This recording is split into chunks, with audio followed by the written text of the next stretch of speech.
မင်္ဂလာပါရှင်လက်တဲ့ရန်ကုန်မီဒီယာဂရု channel လေးမှာပြန်လည်ကြိုဆိုလိုက်ပါရစေ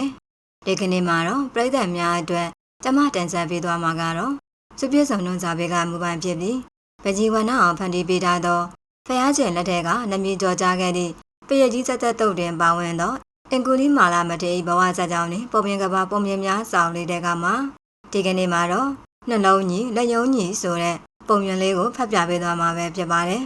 ပရိသတ်များချင်းရုပ်ပြဇာတ်လမ်းလေးကိုနားမစက်ခဲမှာ channel လေးကိုလည်း like and subscribe လေးလုပ်ဖို့မမေ့ပါနဲ့နော်။ဒါဆိုရင်တော့ရုပ်ပြဇာတ်လမ်းလေးကိုအခုပဲစလိုက်တော့မယ်နော်။တော်တော်ကြီးတော်ထဲမှာအေးရမကြားကြီးတကောင်ရှိတဲ့။အဲ့ဒီကြားကြီးကထူးဆန်းလိုက်တာများတက်နှက်လည်းမဟုတ်ပဲသူ့အမွှေးတွေကမဟူရလို့နှက်မောင်ပြောင်းလဲနေတဲ့။ကြက်သေးလည်းမဟုတ်ပဲအညိုရောင်ဖြော့ဖြော့အမွှေးနှုတ်အကွက်ကလေးတွေချွေဝါရအကွက်ကလေးတွေလည်းပါတဲ့။ကြားတဝါရဲ့အမှတ်သားဖြစ်တဲ့အယောင်သွေးချင်းအစင်းကြားကြီးတွေလည်းပါသေးတဲ့အလျား9000ကျော်ကြီးတဲ့ဒုပေစမ်းပေသည်ဆိုတဲ့အဲ့ဒီကြားကြီးကိုတောနေတဲ့တဝါအပေါင်းကအမြဲတမ်းကြောင်ရွံ့ထိတ်လန့်နေကြရတဲ့ဒီတောကြီးတေလာမှာတော့သူပဲတောပရင်ပေါ့ကွယ်ကြီးကျယ်ချီလျားလာတဲ့သူ့ရဲ့ခန္ဓာကိုယ်နဲ့အင်အားကိုတောနေတဲ့တဝါလေးတွေသာမကဘူးနေလနက်ခတ်တာယာတက်ပင်ကြောက်ကမ်းမစတဲ့တောတခွေမှာကြည်ကြည်တမ်းများအရာရာတိုင်းကကြောင်ရွံ့နေကြရတယ်ကြားကြီးမို့ရေတောက်ဖို့ဆင်းလာပြီဆိုရင်နောက်ကြည့်နေရတဲ့ချောင်းရည်တွေကတက်စင်ကျင်လင်ပေးရတဲ့ကြားကြီးအိတ်နေရင်တည့်ရက်ကလေးတွေလည်းကျွေကျင်လို့ကျွေလို့မရလက်ပြကလေးတွေလည်းလေထဲကိုမပြန်ကြရဘူးအမြဲတမ်းတချင်းဆိုနေတတ်တဲ့ပစင်းရေကွယ်တချင်းတီလည်းပါဇက်ပိတ်ကြားကြီးကဗိုက်စာလာလို့သူ့ပါဇက်ပြဲကြီးကိုတအားဟပြီးဟိမ့်တန်ပေးလိုက်တာနဲ့တရဝါလေးတွေကသူ့ပါဇက်တဲကိုကိုယ့်ဘက်သားအလှည့်ကျကုန်စင်းပြီးအစားခံကြရတာကြားကြီးဟာအဲ့ဒီလောက်တောင်ဩဇာကြီးနေခဲ့တာတဲ့ဒီလိုနဲ့တနေ့မှာတော့တောနေတဲ့တဝါလေးတွေဟာအချင်းချင်းစုဝေးတိုင်ပင်ကြတဲ့ကြာကြီးမိချေရဲ့ဘိုးကျစိုးမိုးနေမှုကိုသူတို့မခံနိုင်ကြတော့ဘူးလေတောဝက်ကောင်းကြီးကစပြောတယ်ဟောဒီတောကြီးရဲ့ဟိုဘက်တောင်တီလာချင်းရင်းကမြေပြက်လွင်ပြင်ကလေးမှာမြောင်းနဲ့တူတဲ့တရဝါတွေရှိတယ်အုပ်စုလိုက်နေတတ်ကြတယ်အဲ့ဒီတရဝါကိုလိုးလို့ခေါ်တယ်တဲ့အဲ့ဒီတော့ငါတို့ကဘာလို့ရမှာတော့နေပါဦးငါပြောပြစေအောင်လူမေကြီးကသူ့သားငယ်လေးကိုဟောဒီလိုပြောနေတာကိုပြန်လာတို့တွေကြားလာခဲ့တယ်တဲ့ဘယ်လိုတဲ့လဲငါသားတဲ့ဒီလောကမှာဘာကောင်ကိုမှကြောက်စရာမလိုဘူးတဲ့ငါတို့ကိုဘယ်တရဝါဘယ်နဲ့ဒေဝရာမှမငင်းဆက်မနှိမ့်ဆက်မတက်ပြတ်နိုင်ဘူးတဲ့ဒါပေမဲ့ငါတို့အစင်းချင်းဖြင့်အမြဲတမ်းညီညွတ်စည်းလုံးနေကြဖို့လိုတယ်တဲ့စိတ်နှလုံးလဲညီလက်ယုံချင်းလဲပေါင်းစည်းနေကြရင်လောကမှာကြောက်စရာရန်သူဆိုတာမရှိနိုင်တော့ဘူးတဲ့ငါတို့ပဲအမြဲနိုင်လိမ့်မယ်တဲ့ဒါဆိုရင်ဘယ်တဝါကိုမှမကြောက်တတ်တဲ့အဲ့ဒီလူဆိုတာနဲ့ဒီကြားကြီးကိုရင်ဆိုင်ခိုင်းလိုက်ကြတာပေါ့ဒီရဲ့ကြံညံကိုခါချင်းကလေးပိန်သေးကအစိုးတင်နဲ့ပိန်သေးကတေးပေမဲ့လဲအာကကောင်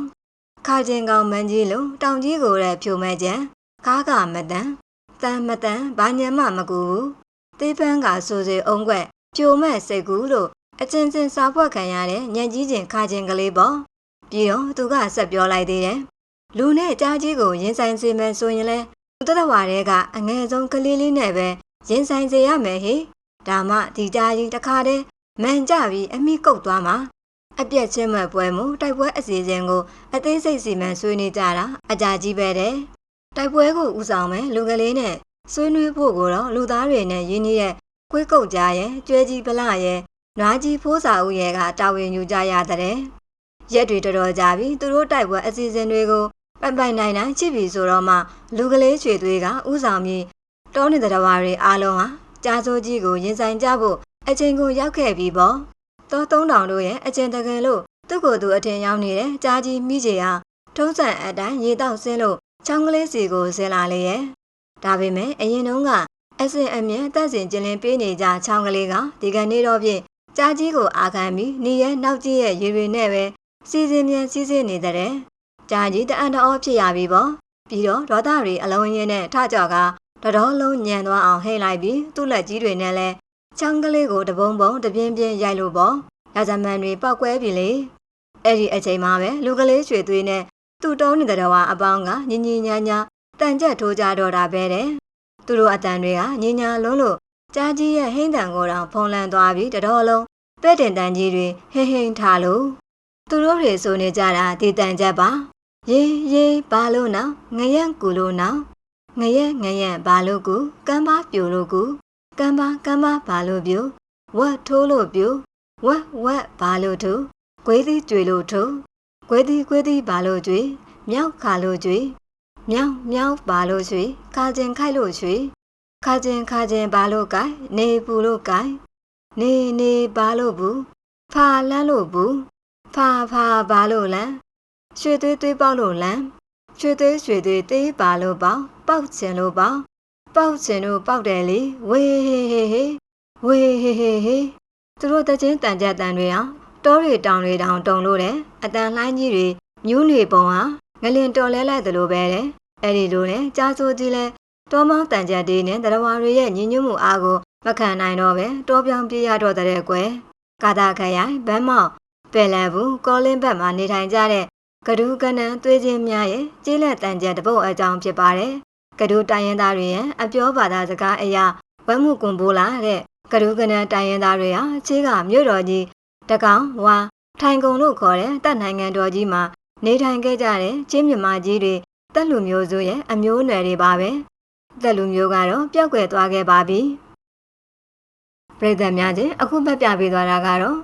နှလုံးညီလက်ယုံညီဆိုတဲ့ပုံမြင်လေးကိုဖတ်ပြပေးသွားတာပဲဖြစ်ပါတယ်နာကျင်ပေးကြတဲ့ပြည်သက်များလည်းစိတ်နဲ့တက်လိမ့်မယ်လို့ထင်မြင်မိပါတယ်